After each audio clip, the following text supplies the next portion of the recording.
The sun beat down mercilessly on the dusty streets of Millbrook, a small cattle town where everyone knew everyone else's business. Sarah Mitchell stood on the wooden porch of her family's general store, watching the commotion across the street with growing unease. The whole town had gathered around the Johnson Ranch property, and the shouting voices carried clearly in the still desert air. "Please, Mr. Peterson, I'm begging you," Sarah heard Emma Johnson's desperate voice rise above the crowd. "Don't do this. My children have nowhere else to go." Sarah's heart sank as she watched the scene unfold. Emma Johnson, a widow with 3 young children, was pleading with Jake Peterson, the wealthiest rancher in the county. Peterson stood tall and imposing in his black hat and leather boots, his weathered face showing no emotion as Emma clutched at his sleeve. The Johnson family had fallen on hard times since Emma's husband died in a cattle drive accident 6 months ago. Without a man to run the ranch, the debts had piled up faster than tumbleweeds in a windstorm. Everyone in town knew that Peterson had been circling the property like a vulture, waiting for the perfect moment to swoop in and claim the land for himself. "Ma'am, business is business," Peterson said coldly, tipping his hat but not moving an inch. "Your husband borrowed money from me, and now that debt needs to be paid.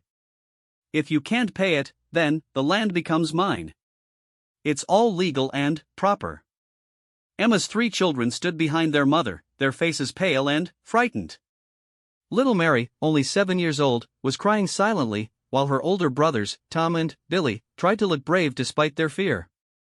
The sight of those children facing homelessness stirred something fierce in Sarah's chest.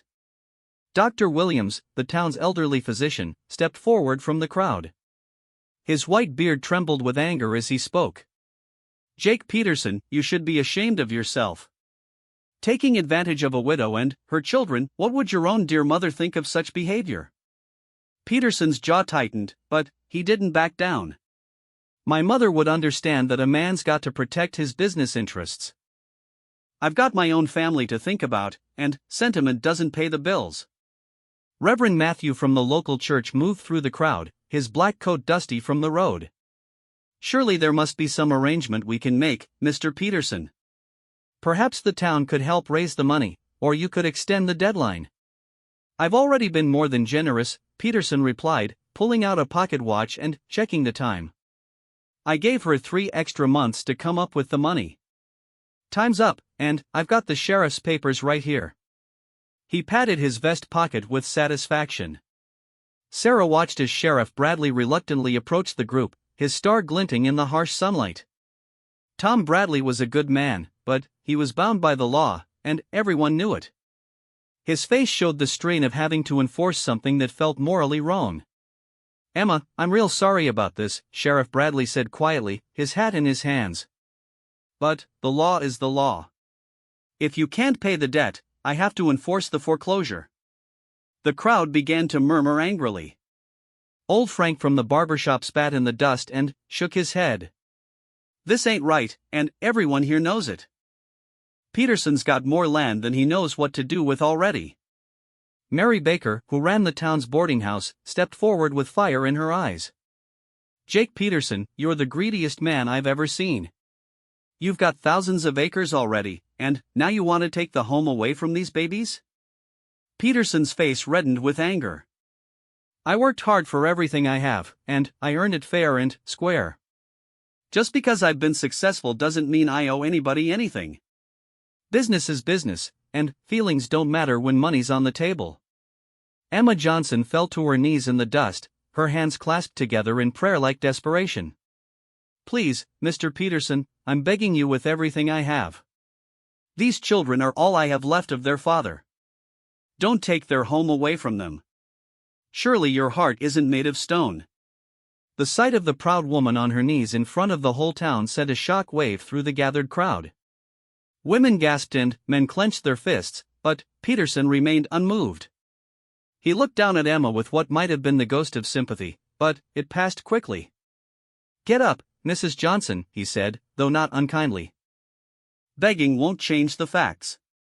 Your husband signed papers, and those papers are legal contracts. I've got my own responsibilities to think about." Young Tom Johnson, barely 14 years old, stepped forward with tears streaming down his face. "Sir, please don't take our home. We'll work for you, all of us. We'll do anything you ask, just please don't make us leave." Peterson glanced at the boy and, for a moment, his stern expression seemed to waver. But, then, he straightened his shoulders and shook his head firmly. "Son, this is grown-up business that you don't understand. Sometimes life is hard, and sometimes good people suffer. That's just the way things are." Sarah couldn't stand it anymore. She stepped down from her porch and began walking across the dusty street toward the crowd. Her father had always taught her to stand up for what was right, even when it was difficult or dangerous.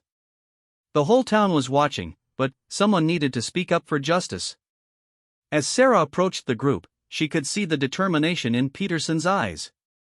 He had made up his mind, and nothing was going to change it.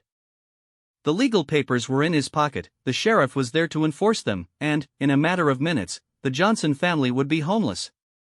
The afternoon sun seemed to grow hotter as the tension in the air thickened like smoke from a prairie fire. Everyone in Millbrook knew that what happened next would define the kind of town they were and the kind of people they chose to be. Emma Johnson looked up from her knees, her eyes scanning the faces of her neighbors and friends, searching for someone, anyone, who might have the power to help her children. Her gaze fell on Sarah Mitchell, who was now standing at the edge of the crowd, and something passed between the two women: an understanding, a shared determination, a spark of hope that refused to be extinguished. The moment hung in the air like a storm cloud ready to burst, and everyone present knew that their small town was about to change forever. Sarah Mitchell pushed through the crowd with determination burning in her chest. Her heart pounded as she approached Jake Peterson, but her voice was steady and clear when she spoke. "Mr. Peterson, I'd like to make you an offer," Sarah announced, loud enough for everyone to hear. The murmuring crowd fell silent, all eyes turning to the young woman who dared to challenge the most powerful man in the county. Peterson turned toward her with raised eyebrows, clearly surprised. "Miss Mitchell, this is none of your concern. This is business between me and Mrs. Johnson." Sarah stood her ground, her chin raised defiantly. "Everything that happens in this town is my concern. My family has lived here for 20 years, and we've watched you grow greedier with each passing season. Today, it stops." A ripple of shock ran through the crowd. Nobody ever spoke to Jake Peterson like that, especially not a young unmarried woman. Peterson's face darkened with anger, and his hand moved instinctively toward the gun at his hip. "Young lady, you'd better watch your tongue," Peterson growled. "You're playing with forces beyond your understanding." But Sarah wasn't intimidated. She had seen enough injustice for one day, and something inside her had snapped. "I understand perfectly well, Mr. Peterson. You're taking advantage of a widow and her children, and you're hiding behind legal papers to justify your cruelty." Dr. Williams stepped closer to Sarah, offering his support. "The girl speaks the truth, Peterson. What you're doing here today will stain this town's reputation forever." Peterson's anger was growing by the minute, but he was also curious about Sarah's offer. "All right, Miss Mitchell, I'll bite. What kind of offer could a shopkeeper's daughter possibly make that would interest me?"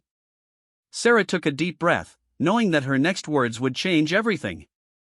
"I'll pay Emma Johnson's debt myself, right here, right now. Every penny of it, plus interest." The crowd gasped collectively. Everyone knew that the Johnson debt was substantial, more money than most families in Millbrook saw in several years. How could Sarah possibly have access to that kind of money? Peterson laughed coldly. "That's a generous gesture, Miss Mitchell, but we're talking about serious money here. $3,000, to be exact. I seriously doubt you have that kind of cash lying around." Sarah reached into her coat pocket and pulled out a small leather pouch. "My grandmother left me her savings when she died last winter. She always told me to use it for something important, something that would make a real difference in the world. I can't think of anything more important than keeping this family together." Emma Johnson looked up at Sarah with tears streaming down her face. "Sarah, dear, I can't let you do this. That money is your future, your security. You can't give it away for us." "Mrs. Johnson, you took care of my mother when she was sick 3 years ago," Sarah replied gently. "You brought us food when we had nothing, and you sat by her bedside every night for a week. Family takes care of family, and that's what we are in this town, one big family. Peterson snatched the pouch from Sarah's hand and quickly counted the money inside. His expression grew more frustrated with each bill he counted. "This is only $800, he said accusingly. "You're well short of what's needed." But Sarah wasn't finished. "Reverend Matthew, didn't you say last Sunday that the church has been saving money for community emergencies? Isn't this exactly the kind of emergency we've been preparing for?" Reverend Matthew nodded solemnly. "Indeed it is, my child. The church fund has $400 set aside for situations just like this one." Dr. Williams stepped forward again. "And I've been meaning to pay Emma for all the help she gave me during the influenza outbreak last year. I owe her at least $300 for nursing services." Mary Baker called out from the crowd, "The Women's Auxiliary has been collecting money for charity work. We've got $200 that we'd be proud to contribute to this cause." One by one, other townspeople began stepping forward with offers of money, goods, or services. Old Frank the barber offered his savings of $50. The saloon keeper, despite his rough reputation, pulled out a roll of bills and counted out $100. Even some of the younger cowboys pooled their money together. Peterson watched in growing amazement and anger as the small town rallied around the Johnson family. Within 20 minutes, they had raised nearly the entire amount needed to pay off the debt. His face grew redder with each contribution, and his hands clenched into fists. "This is ridiculous," Peterson exploded. "You people are making a huge mistake. I'm offering good money for that land, and you're throwing away your hard-earned savings to protect someone who can't manage her own affairs." Sheriff Bradley stepped between Peterson and the crowd, sensing that the situation was about to turn dangerous. "Now Jake, these folks have every right to help their neighbor if they want to. There's no law against people being generous with their own money." Peterson turned his fury on the sheriff. "Bradley, you're supposed to be enforcing the law here, not letting this circus continue. I've got legal papers, and I want that family off my property by sundown." "Your property?" Sarah asked with fire in her eyes. "Last I checked, you don't own that land yet. And if we can raise the money to pay the debt, you never will." The crowd was growing more agitated by the minute. People who had remained silent were now speaking up, voicing their disapproval of Peterson's actions. The baker's wife shouted, "Jake Peterson, you should be ashamed of yourself." The blacksmith added, "We've all seen what happens to towns where one man owns everything. It never ends well for ordinary folks." Peterson realized that he was losing control of the situation, and his desperation began to show. "You people don't understand what you're doing. That land is worth far more than the debt. There's water rights, grazing rights, and mineral rights that come with it. You're giving up a fortune to help someone who will probably just lose it all again within a year." Emma Johnson struggled to her feet, supported by her oldest son Tom. Her voice was quiet but firm when she spoke. "Mr. Peterson, even if I do lose everything again someday, at least my children will have learned that there are good people in this world who stand up for what's right. That's worth more than all the land and water rights in the territory." Dr. Williams began collecting the money from everyone who had contributed, carefully counting each bill and coin. The crowd watched in tense silence as the total grew closer and closer to the required amount. When he finished counting, Dr. Williams announced, "We have $2,940. We're just $60 short." Peterson smiled coldly. $60 short means the debt isn't paid, and the foreclosure stands. Nice try, folks, but close doesn't count in business. The crowd fell silent, deflated by how close they had come to success.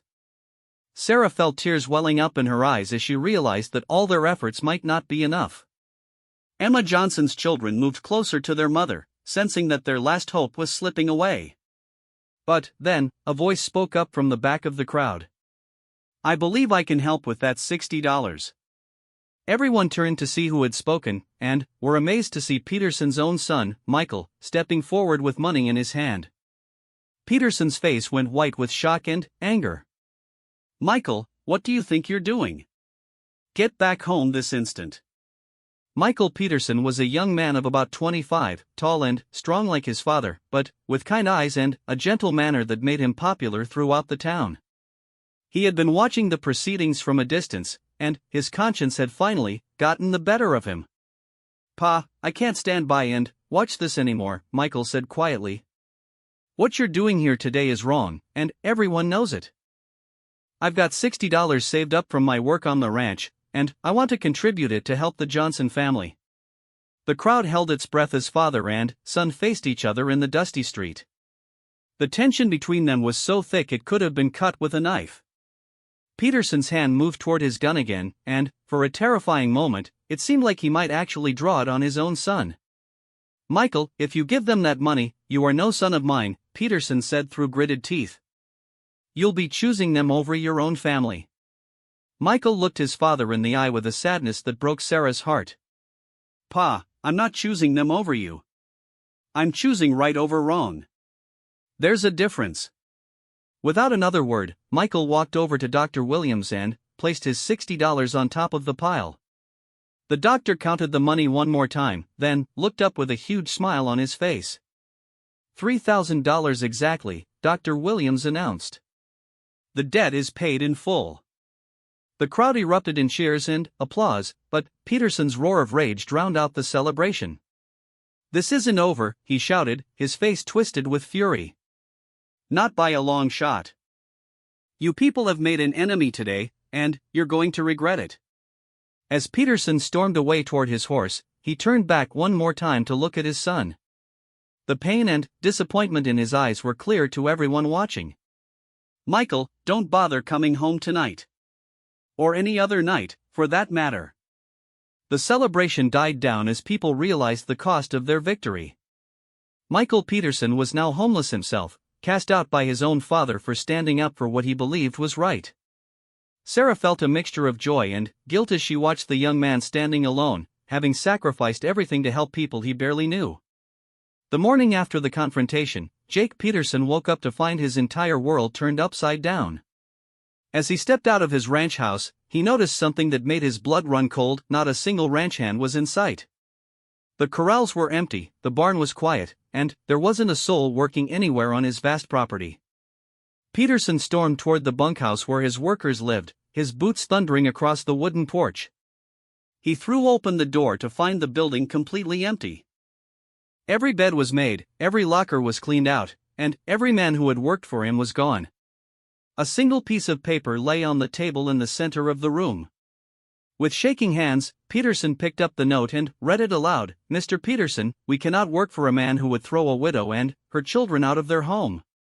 We have all found work with other ranchers in the territory. Do not try to follow us." It was signed by his foreman, Carlos Martinez, who had worked for the Peterson family for over 15 years. Peterson crumpled the paper in his fist and threw it across the room. "Ungrateful fools," he muttered to himself. "After everything I've done for them, this is how they repay me." But Peterson's troubles were only beginning. When he rode into town later that morning to buy supplies, he discovered that his problems extended far beyond his missing ranch hands. As he tied his horse to the hitching post outside Mitchell's general store, he noticed people on the street stopping their conversations and staring at him with open hostility. Sarah Mitchell was sweeping the porch of her family's store when Peterson approached. She looked up at him with cold eyes and continued sweeping without saying a word. "Miss Mitchell, I need to buy supplies for my ranch," Peterson said, trying to keep his voice level. Sarah stopped sweeping and leaned on her broom handle. "I'm sorry, Mr. Peterson, but our store is closed to you. Permanently." Peterson's face turned red with anger. "You can't refuse to sell to me. I have money, and this is a public business." "Actually, we can refuse service to anyone we choose," Sarah replied calmly. "And we choose not to do business with men who terrorize widows and children." Peterson looked around desperately and spotted the bakery across the street. But when he approached Mrs. Henderson, the baker's wife, she turned her back on him and went inside, locking the door behind her. A sign appeared in the window minutes later, "Closed for family emergency." The same scene played out at every business in town. The saloon keeper refused to serve him a drink. The blacksmith wouldn't shoe his horse. The barbershop was suddenly closed for repairs. Even the hotel refused to rent him a room, despite having obvious vacancies. By noon, Peterson realized that the entire town had united against him. Word of the boycott had spread like wildfire, and every business owner in Millbrook had agreed to refuse service to the man who had tried to steal a widow's home.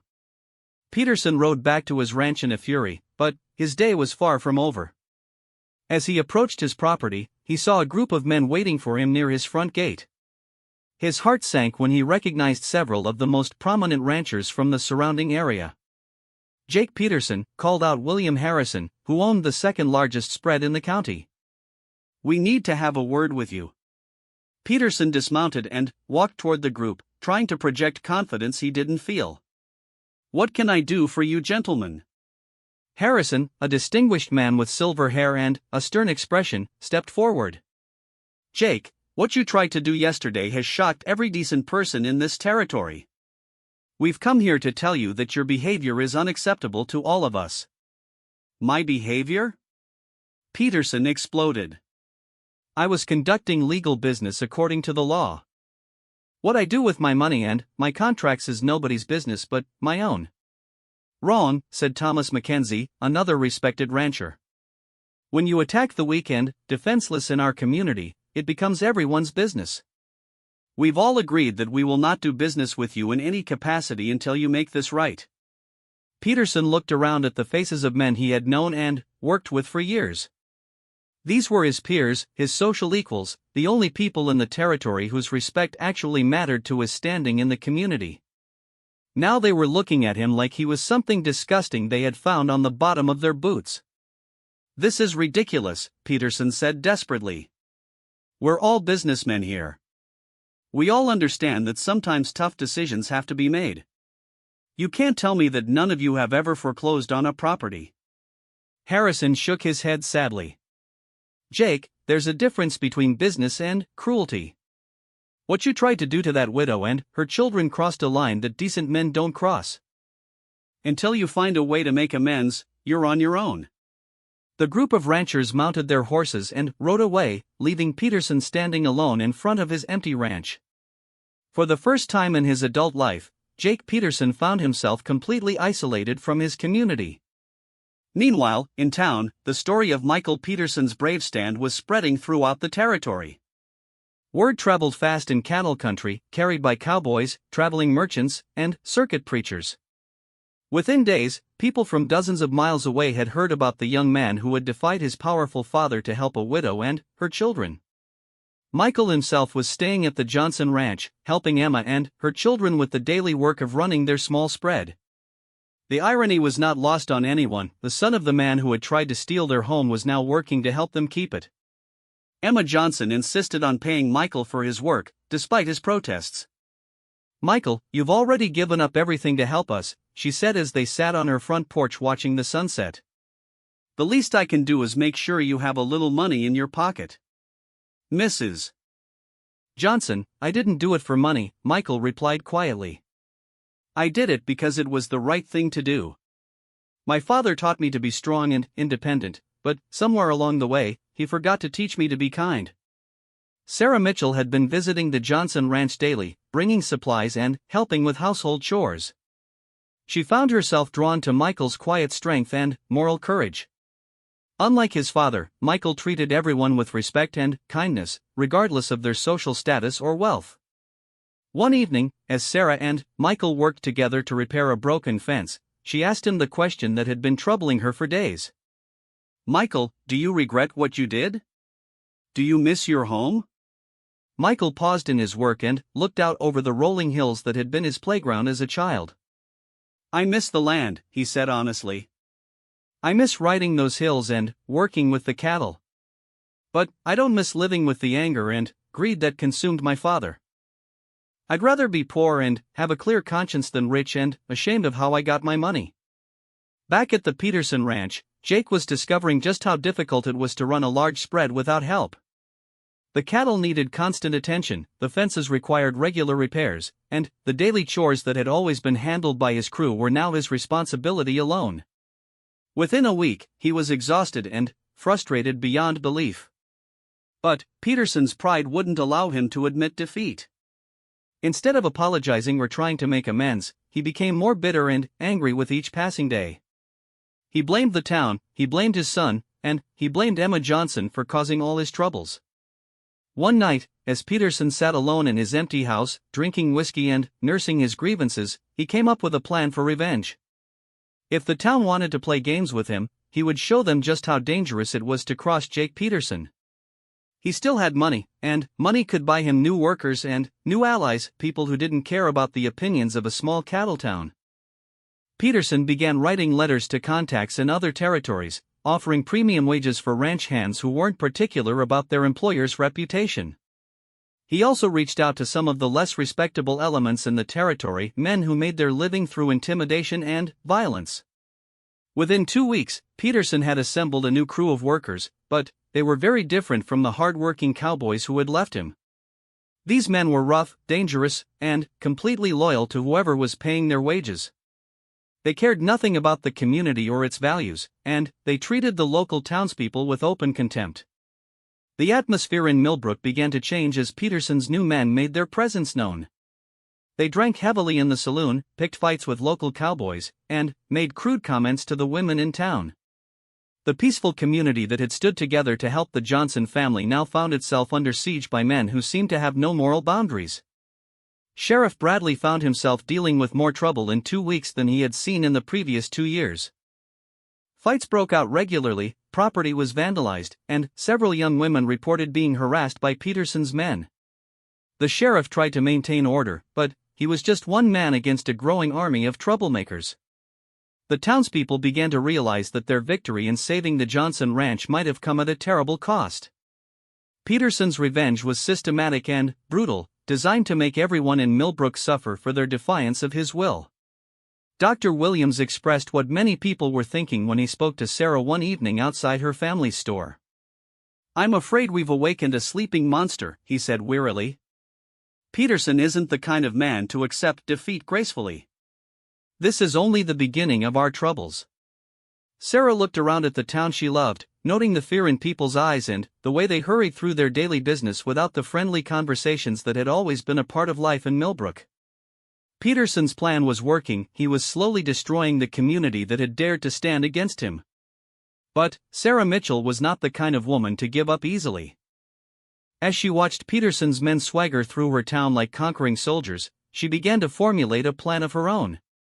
The battle for the soul of Millbrook was far from over, and she was determined to fight for the community values that had brought them together to help the Johnson family.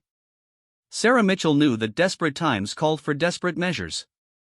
As Peterson's hired men continued to terrorize the town, she realized that the people of Millbrook needed help from outside their community. Late one evening, she sat at her kitchen table and began writing letters to every territorial marshal, circuit judge, and government official she could think of. Her letters painted a clear picture of what was happening in Millbrook, how a powerful rancher was using hired guns to intimidate an entire community because they had dared to help a widow and her children. Sarah knew that territorial authorities took a dim view of men who used violence to settle personal disputes, especially when innocent families were caught in the crossfire. Meanwhile, Michael Peterson was organizing the local ranchers and cowboys who opposed his father's tactics. Unlike Jake Peterson's hired guns, these men had deep roots in the community and understood the importance of maintaining law and order. They began patrolling the town in shifts, making sure that Peterson's men didn't go too far in their intimidation campaign. The turning point came when one of Peterson's hired men, a vicious gunfighter named Black Jack Morrison, made the mistake of threatening Emma Johnson's youngest daughter, Mary, as she walked home from school. The 7-year-old girl ran home in tears, telling her mother that a scary man had said terrible things to her and warned that her family would be taught a lesson soon. When word of this incident reached the town, even the most cautious residents were outraged. Threatening children crossed a line that no decent person could ignore. Dr. Williams called an emergency town meeting that same evening, and the small church was packed with angry citizens. "Friends," Dr. Williams said as he addressed the crowded room, "we have tolerated Jake Peterson's harassment long enough. When grown men start threatening little children, it's time to take action that will end this nightmare once and for all." Sheriff Bradley stood up and addressed the crowd. I've sent word to the territorial marshal about what's been happening here. But it may take weeks for him to arrive, and I'm not sure we have that much time. Peterson's men are getting bolder every day, and I'm afraid someone is going to get seriously hurt. Sarah Mitchell rose from her seat in the front row. I may have a solution to our problem, she announced. I've been corresponding with Judge Harrison in the territorial capital. He's very interested in what's happening here, especially since Jake Peterson is using hired guns to intimidate law-abiding citizens. The crowd murmured with interest and hope. Judge Harrison was known throughout the territory as a fair but tough man who had no patience for wealthy ranchers who thought they were above the law. Sarah continued, the judge has agreed to come to Millbrook next week to investigate the situation personally. But he's bringing a detachment of territorial guards with him, so we need to make sure we have documented evidence of everything Peterson has done. Over the next few days, the townspeople worked together to compile a detailed record of Peterson's campaign of harassment. They interviewed witnesses, gathered written statements, and documented every incident of intimidation and violence. Mary Baker kept a detailed log of which businesses had been vandalized, while Dr. Williams recorded every injury that resulted from fights started by Peterson's men. Michael Peterson played a crucial role in gathering evidence, since he knew his father's methods and could predict where the hired guns would strike next.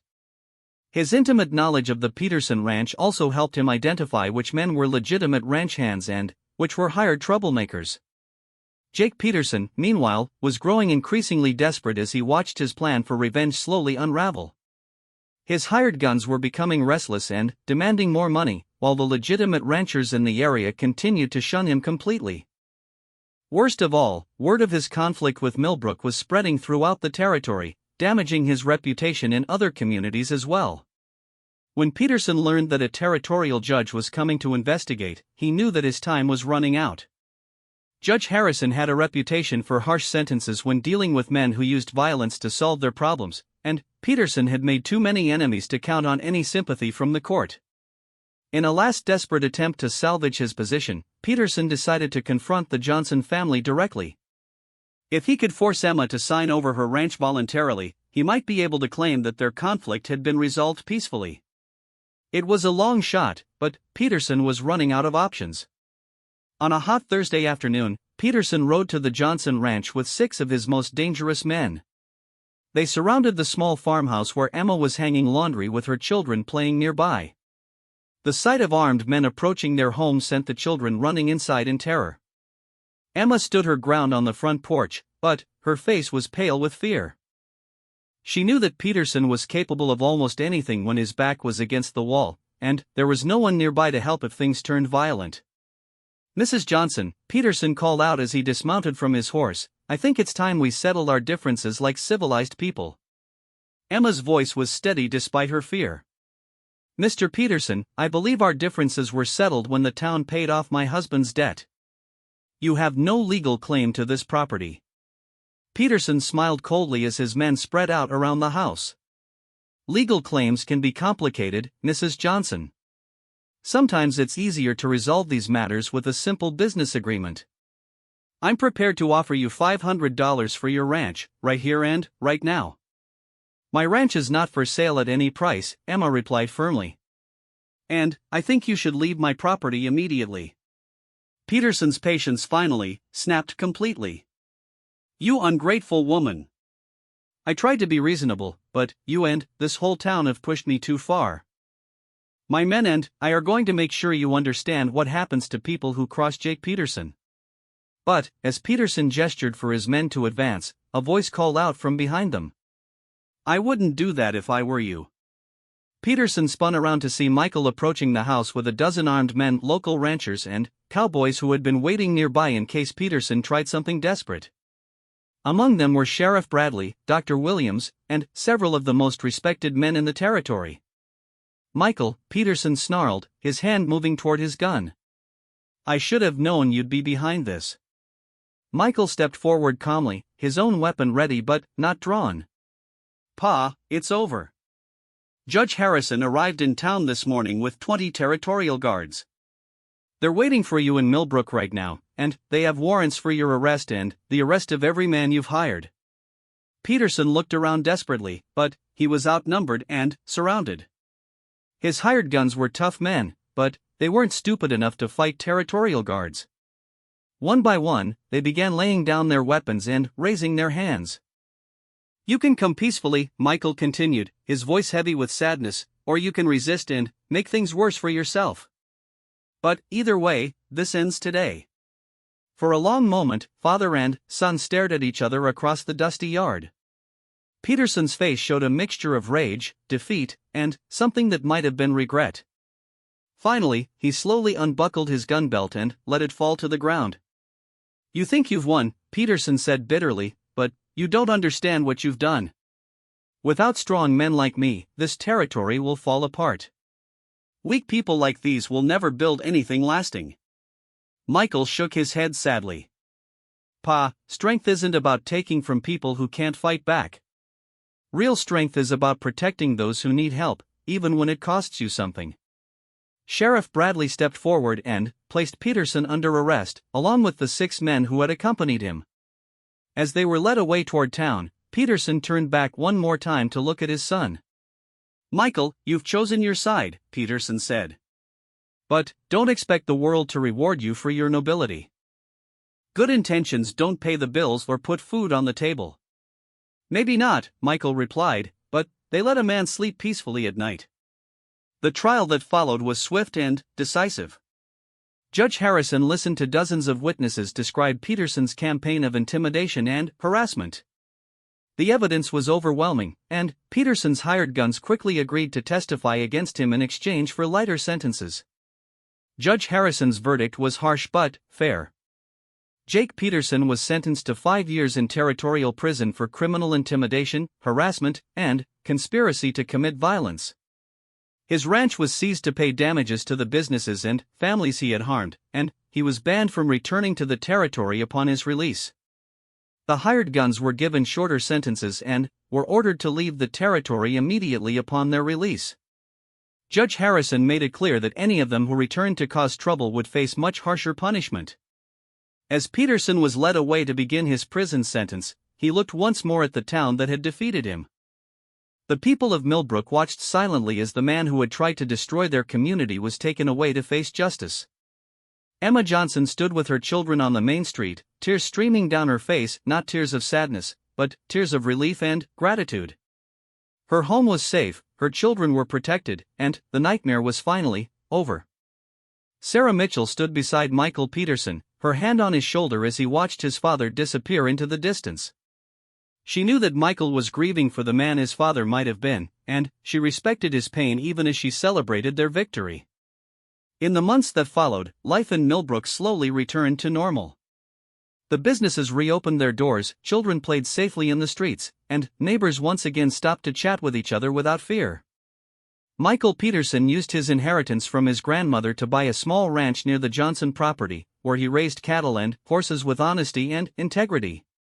He and Sarah were married the following spring in a ceremony that brought the whole community together in celebration. Emma Johnson's children grew up strong and proud, knowing that their neighbors had sacrificed to protect them when they needed help most. Young Mary became a teacher, Tom became a doctor, and Billy followed Michael's example by becoming a rancher who treated his workers and neighbors with respect. The story of what happened in Millbrook spread throughout the territory, becoming a legend that was told around campfires and in saloons for generations. It became a story about the power of communities to stand together against injustice, and about the courage it takes to do what's right even when it's difficult and dangerous. Years later, when people asked Sarah Mitchell Peterson about those dramatic days, she would always say the same thing: sometimes good people have to take a stand against evil, even when they're afraid. Because if good people don't stand up for what's right, then evil wins by default. The small town of Millbrook had proven that ordinary people, when united by common purpose and shared values, could overcome even the most powerful and ruthless opponents. It was a lesson that would serve them well for generations to come, and a reminder that justice and compassion would always triumph over greed and cruelty when people had the courage to fight for what they believed in. The rancher had continued despite their pleas, but the entire town's outrage had proven stronger than one man's greed, and, in the end, justice had prevailed.